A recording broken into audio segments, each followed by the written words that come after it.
بعد الدرس ان شاء الله ان شاء الله صحيح.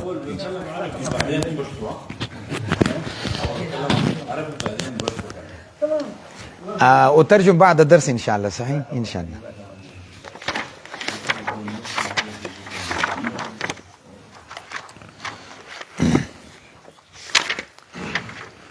بسم الله الرحمن الرحیم نحمده ونصلي على رسوله الكريم. خلا درس شروع خلا کې څه ضروری مسائل پاتې دا وایو بس بیا به خلا ختم شي ان شاء الله.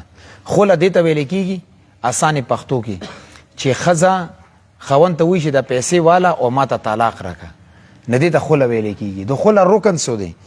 نو فقهاو لیکلي چې نورو معاملاتو په شان د خلا رکن هم ایجاب او قبول دی. البته دلته کې د رکن خلا بالمال یا خلا بالعوض د پاره دی، یعنی طلاق علم ملويږي چې کله خوند ته په بدل کې سم ملاوي شي.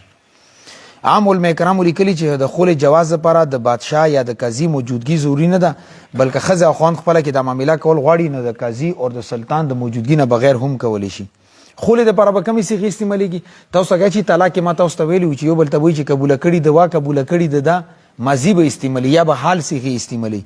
انده غرانګي د خل د لپاره د نکاح په شان دواړو جانبینو نه بیا د ماضی سي استعماليږي یا به یو طرف نه حکم وي امر او بل طرف نه به ماضی وي، نو بیا به د خله نافذ کیږي.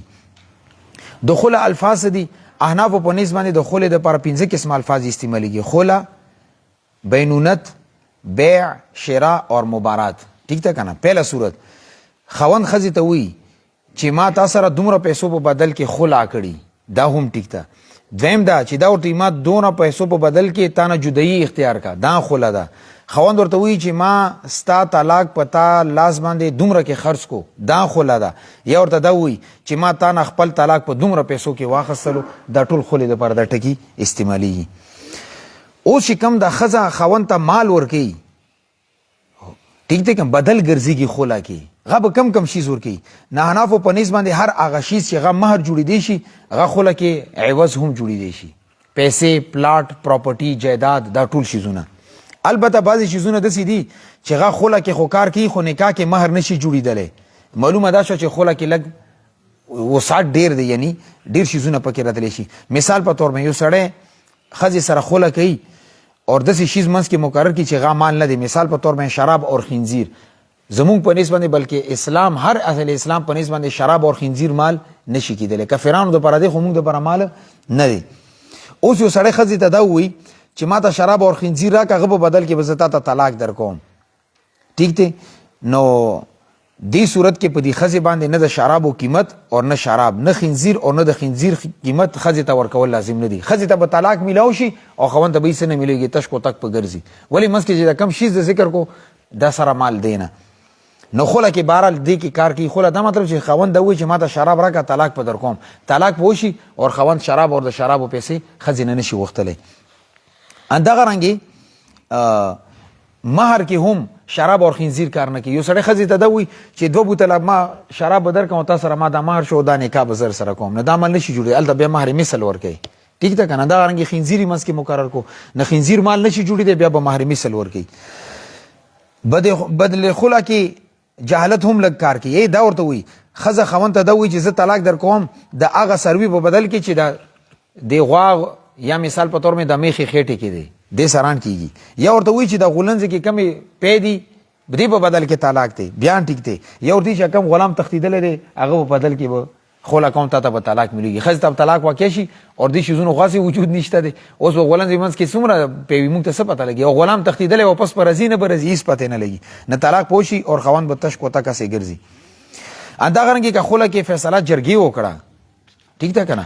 اوس خزي ته مہر مقرر کړی دی 1 लाख روپے. جرګي دا فیصله وکړه چې خزه به خوان ته 1,50,000 روپے ورکي. خو خزي ته پته نشته. مونږ اوس خزي نه تاسو ورکو چې آیت 1,50,000 روپے ورکول ته تیار یې کنه؟ ولی مہر نه زیات شوي کنه؟ 50,000 روپے مہر نه زیات شوي. که خزي وي چې او ټیک ته بیا به د خلا نافذ شي، او که خزي وي چې ټیک نه ده بیا به ټیک نه وي. یا خوان خزي ته 1 लाख روپے ورکړي، جرګي ولا فیصله په 80,000 باندې وکړه. اوس مونږ خوان نه تاسو کو چې ته خو طلاق ورکې خو مونږ درته 80,000 روپے مقرر کړي ته تیار یې کنه؟ که وي چې او ټیک ته خلا به وشي او که چې نه دا ما 1 लाख روپے ورکړي تاسو ماته 80,000 واپس راخلي 20,000 روپے تاوان دي زنیم ته بیا به خلا نه کیږي. نه جرګي کې کله فیصله وشو بیا د خزي او د خوند رضامندي ته کتل کیږي. د خلا کې کم شیز بدل وکي کیږي دغه مقدار څه دی. اوس په دې مسله باندې ځان پوي کې کچري زیادتی او ظلم او جبر د خاوند طرف نه او خزه تنګه کا او مطالبه ونه وکړه چې ته خلا وکړه، نه دې صورت کې خاوند لپاره طلاق معاوضه اخیستل دا حرام دی. ٹھیک شو کنه؟ خزه دومره تنګه کا دومره والټه کولی وکړو چې تا ته مکه مہر لیکل دی غاره ته معاف کا پریدا بیا به طلاق در کوم. دې صورت کې خاوند ته د مہر د پیسې اخیستل دا حرام دی، اگر چې د دیانتن دا حکم دی، یعنی که قاضي ته فیصله لاله ټیک ته، خو نور الله پنځ باندې دی ته دا پیسې اخیستل دا حرام دی. او کچری دا پیسې واخیستلې مالی کی جوړیږي اور ایسوک دینه دا حق واپس نشي اخیستلې، یعنی دا پیسې د خاوند واپس نشي اخیستلې، ولی چې دی خاوند خپل حق یعنی دی خزینه انتفاع کول صحبت کول هغه په بدل کې غیر ساکت کو چې دی خزینه ز فایده نه وچتم، خو په دې بدل کې ماته پیسې راکی او خزم په دې باندې رضیدا نه لہذا خاوند به دې پیسو مالک شي، اگر چې حرامي دی ورته خو پیسو مالک شو استعمالول شي.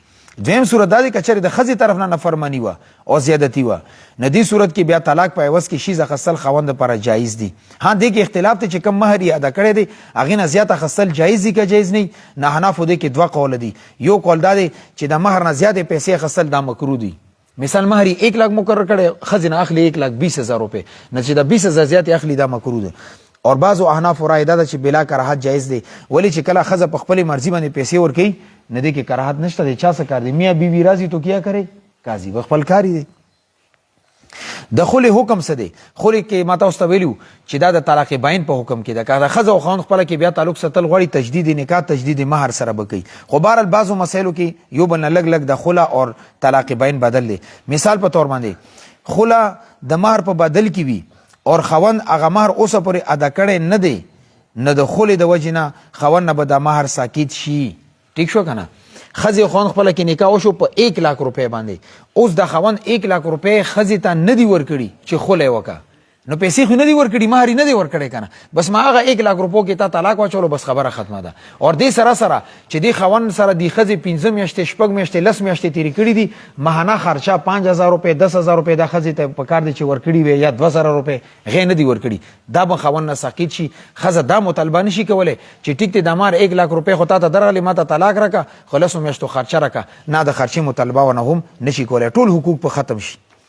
دیم دا چې کچری خلع د مہر په بدل کې وي او خاوند د مہر ادا کړی وي نه د خلع وجنه خزه به د مہر واپس کی. دویم صورت دا دی چې د خاوند خزه ته 1 लाख روپے ورکړي دي او چې کله طلاق وشو نه د خزه به د 1 लाख روپے خاوند ته واپس کی، ولی خزه ته طلاق د 1 लाख روپو په بدل کې ملاو دي او خزه په هغه پیسو باندې قبضه هم کړی ده.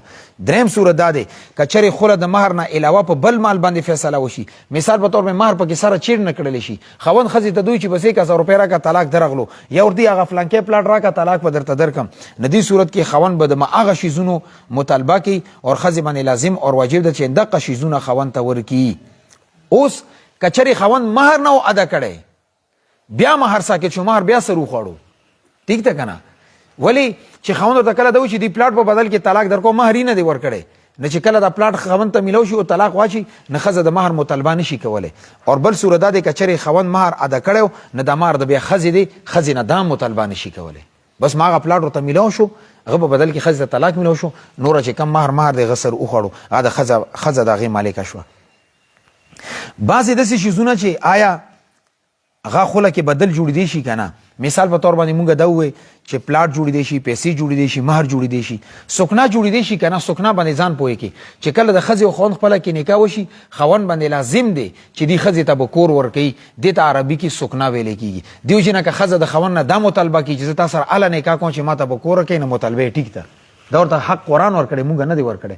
اوس که د خزه دا وي خاوند ته چې ماته طلاق راکا خو ستانه کور کې پتی کېدل نه غواړم، نه شریعت دی خزه دی خبره ته اعتبار ځکه نه ورکی چې الله ویلی دی چې خاوند په ذمہ دار چې خزه ته بکور ورکی. اوس خزه ورته چې نه ماته بس کور کې پتی کېدل نه دی پکار خو ته ماته طلاق راکا، نه د خزه دی خبره ته اعتبار نشته دی، دا سه غپ لګي. ولی قرآن حکم لګولې دی لا تخرجوهن من بيوتهن ولا يخرجن الا ان ياتين بفاحشه مبينه. قرآن درته دا ویلی چې خزه ته بکور خامخا ورکی. اوس خزه لګیا دی خپل الله ولا حق ځان نه لري کی، الله ورته ویلی چې خاوند به خزه ته کور کې ته چې نه بس نه ور کوم، نه چې کوم ځکه الله حق راولو غزي کې د بیا خزه خبره نه چلیږي. البته یو صورت کې خزه خلاص دي شي، خزه دا وی چې د کم کور کې زپتی کېږم د دې کرایب ما په سیمه باندې شوخ خاوند ماته طلاق راکې، اوس به ټیک ده، ولی کور ختم نه کړی شو، کور باندې کمه کرایه راتله، هغه ښځې په ذمې باندې واخیستله، او چې خاوند ورته خوله کوي نو خوله به ټیک وي. دویم صورت دا دی چې ښځې غېږې کې بچی دی، چې کله د ښځې او خاوند منځ کې جدایي راشي، بیا د ښځې ذمهداري دا د ښځې چې هغه به 7 کالو پورې نرینه زوی او 9 کالو پورې به ماشومه بچي دا به هغه ځان سره ساتي. ولې چې هغه د مور نه عادتونه زده کړي. ولی پلار د مور ته پلار بچی ته عادتونه نشي ورکولی، مور ورکولی شي، د هغې غېږه د ماشوم دپاره مدرسه ګرځېږي. اوس چې کله دوی منځ کې خوله وشوه، ښځه ورته دا وایي چې دا کم ماشوم پرورش ما په ذمې باندې دی، دا درته ما ساقط کو، دا دنه نه غواړم، خو ما دې په بدل کې ما ته طلاق راکړه. نه دې ته به هم شریعت اعتبار نه ورکوي. ولې چې د ماشوم ته پرورش، دې ته پی ورکول، د دې تربیت کول، دې کې د صرف د خاوند حق نه دی، بلکې د ماشوم هم مور سره حق شته. شته که نشته دی؟ مور خو څه حق جوړېږي اگر چې ښځې او خاوند منځ کې جدایي راغله، نه لهذا دا هم خوله کې بدل نشي جوړېدلی. البته که دو باندې خبره وشوه نو خوله به وشي او د خاوند ته به هیڅ نه میلویږي. خولې ته دا رکاوټ نه جوړېږي. معلومه دا شوه چې څنګه بیع کې سودا کې شرط فاسد کار نه کوي. مثال په طور باندې یو سړی دغه ته زه دا ووایم چې زه تا نه دا ګاډی اخلم، خو هغه ماته دا وایي چې 1 میاشتې پورې به زه چلوم، نه د 1 میاشتې پورې به زه خپله باندې چلوم، دا شرط په فاسد شي، دا به منځ نه وځي، زه به د ګاډي مالک شم، هغه ته به پیسې ورکړم. نو مسله دا ده چې کله بیع کې سودا کې شرط فاسد راځي، شرط فاسد به ختمیږي، بیع به نافذ کیږي. دغه رنګې خوله کې چې کله شرط فاسد راځي، شرط فاسد به ختمیږي او خوله به نافذ کیږي. لہذا دا خبره کول چې د بچی ته زه دا کم حق ته دا ساکت کم، خو ته ماته طلاق راکړه، دا خبره نه لاړه. همدغه رنګې دا ورته وایي چې نه ماته کور راکړه، کور د نه زه نه غواړم، خو ماته طلاق راکړه، دا خبره بې لاړه شي او نور به خوله منځ کې وشي، ښځې او خاوند منځ کې به طلاق باین واقع شي. دې سره سره د خوله په بدل کې یو سره یو بله اصطلاح استعمالیږي، د عربو ملکونو کې شته، دلته نشته، مبارات ورته ویلی کېږي. ٹھیک شو که نه؟ خوله او مبارات یو شیز دی. ولې احنافو دا لیکلي دي چې المبارات کالخله، خوله او مبارات یو قسم حکم دی. څه مطلب؟ مبارات دې ته ویلی کېږي چې ښځه خوند یو بل حقوقو نه یو بل بري کي. احنافو په نسبت باندې دا د خوله په معنی کې استعمالیږي. ښځه خاوند ته دا وایي چې طلاق په بدله کې طلاق مطالبه ورنه وکړي او بیا ورته دا وایي چې څومره تا ما سره مالی او غیر مالی څومره حقوق دي دا ټول نه زه بري شوم، بس خبره ختمه ده. نه امام صاحب په نسبت باندې که د خولې لفظ استعمال شي یا مبارات، دا دواړو حکم یو دی، یو بل نه ښځې او خاوند حقوق په ختم شي. مبارات ته بري کېدو نه دی. ښځه خاوند ته دا وایي چې نه د نه مال غواړم نه د نه بل څه غواړم، خو ما ته طلاق راکړه. دې د شریعت کې مبارات ویلی کېږي. دا اگر چې مبارات خو دا خوله ده، که خوله کېن دا وي چې هېڅ د نه غواړم خو طلاق راکړه. دلته ورته دا ویلي چې نه د نه شپې صحبت ضرورت غواړم، نه د نه پیسې غواړم، نه مار غواړم، خو ما ته طلاق راکړه. او ته د ما هر قسم حقوقو نه بري او ذمه یې، نه د بري ټکي نه مبارات جوړ دی. لہذا خوله او مبارات بیا یو حکم دی. مبارات وجې نه به یو طلاق باین بیا کېږي. په دې خبره باندې تاسو پوه شوئ؟ خوله وخت څه دی؟ طلاق کې مونږ دا ویلو چې حالت حیض کې به ښځې ته طلاق نه ورکوي، اور هغه طهر کې به طلاق نه ورکوي چې کم کې ورسره صحبت اور جماع کړي وي. خو خوله دپاره هېڅ شرط نشته دی. حالت حیض کې طلاق ورکولی شي، هغه طهر کې طلاق ورکولی شي چې کم کې صحبت کړي بلا کراهت دا جایز دی. ولی چې خوله کې د عدت اوږدوالی یا رجوع یا ضرر وغیره ته نه کتلی کېږي، بلکې ښځې او خاوند منځ کې فورا جدایي پکار ده، هغه په خوله سره کېږي. دا د خوله سره ضروري یو څو مسایلو. البته خوله په باره کې یو څو مسایل درته هم مزید وایم، بس بیا خبره ختمو. زمونږ احنافو په نسبت باندې خوله طلاق باین دی، او امام شافعي رحمت الله علیه په نسبت باندې دا فسخ نکاح ده. دې وجې نه که ښځې او خاوند منځ کې خوله وشوه، 3 میاشتې به د ښځه عدت تیری به که نه، او دا د نر بچی لګیا شو، د خولې نه پس 2 طلاقه واچولو، نه 2 طلاقه به وشي، یو طلاق باین شو او 2 طلاق سری شو. ولی د ښځه د دې عدت کې د دې نکاح کې د من وجهین نکاح کې دا 2 میاشتو پورې. اور شافعي په نسبت باندې چونکې خوله فسخ نکاح د مخکې د ښځه او خاوند و سره ښځه او خاوند دي نه، لهذا هغو په نسبت باندې که یو ښځه خولې نه پس خاوند هغې ته طلاقه شي، نه طلاق یې نه کېږي، ولې هغه پردي ښځه ده. دا منځ کې یو بل فرق هم دی. بله یو مسله ذکر کړي چې یو ښځې خوله وکړه خاوند سره چې دا چیز پیسې به در کوم اور ما ته طلاق راکړه. خاوند ورته طلاق چولی دی، خو ښځې ورته اوسه پورې هغه پیسې نه دي ورکړي. نه آیا پلار نه مطالبه کوي شي که نه شي کولی؟ نه دې ورته جواب کې لیکلي چې نه پلار نه مطالبه نه شي کولی.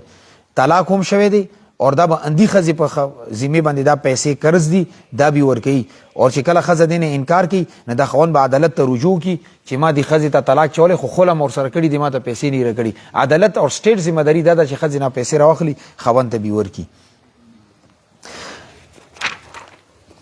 بل په دې مسلې باندې ځان پوهې کې چې د ګونګي سړی مسلې په باره کې یو مسله ذکر کړي چې یو ښځه و ګونګي سړي سره نکاح وشو، ښځې ته اوس څه پته ولګي چې دا سړی ګونګی دی، نو اوس دا ښځه دی خاوند سره وخت نه تېرول غواړي، د دې نه خلاصي څه طریقه ده؟ نه دې ورته جواب کې لیکلي چې که چېرې واقعي د ښځه د ګونګي سړي نه خپله زندګي خلاصول غواړي او دې سره زندګي تېرول ګران دي، جنګ جګړې دي، روزانه خپله کې یو بل راکاږي، نه دې صورت کې خاوند دا کار وکړي چې مهر د معاف کړي یا د دې نه علاوه بل څه مال باندې خپله کې رضامندي سره خوله وکړي.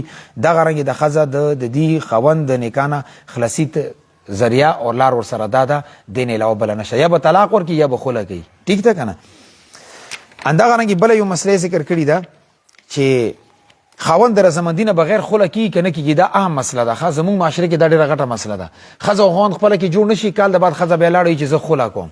نه دې دا لیکلي چې یو سړی بالکل صحتمند دی، دا مطلب چې شپې ضرورت د ښځې پوره کولی شي، صحبت اور جماع نه برابر دی، اور سره دې سره ښځې سره ښه اخلاقو سره زندګي تیری، هغې ته نه نفقه خرچه هم ورکوي، اور یوه لور د 9 کالو یو بچی دی، هغه باوجود ښځه خاوند نه خولې مطالبه کوي اور خاوند یې په دې باندې راضي نه دی، نه آیا دا خوله ښځې دپاره کول جایز دي که جایز نه دي؟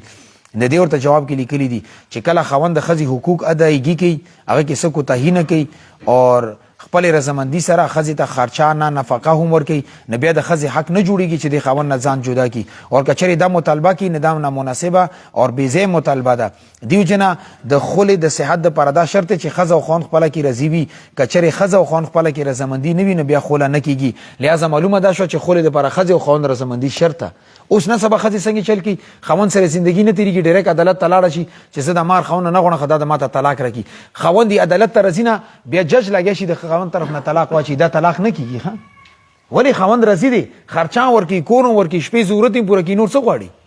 اوس که دې باندې مونږ فتوا ولګو چې نه د جج کم طلاق چولی دا ټیک دی، معاشرې کې بېحیایي راځي، کمې ښځې خاوند نه وي خو هغه به خوله کوي، ځکه ورته موږ وایو چې دا خوله بیا ټیک نه ده، عدالت فیصله هم جوتی کی نوک پہ رکھتے ہیں. ٹھیک دی سپریم کورٹ تے ہائی کورٹ تے خود دومره ہائی کورٹ خو نه قرآن حدیث نه خو وشت نه دی کنه، الته خاصه د لاړ میکالي قانون دی، لاړ میکالي کتاب پروت بس غره وخت دی کې وګوري چې لاړ میکالي څنګه فیصله کړی و، دوه غارنګي فیصله وکي ندیو چې عدالت به دې فیصله ته هیڅ اعتبار نشته دی.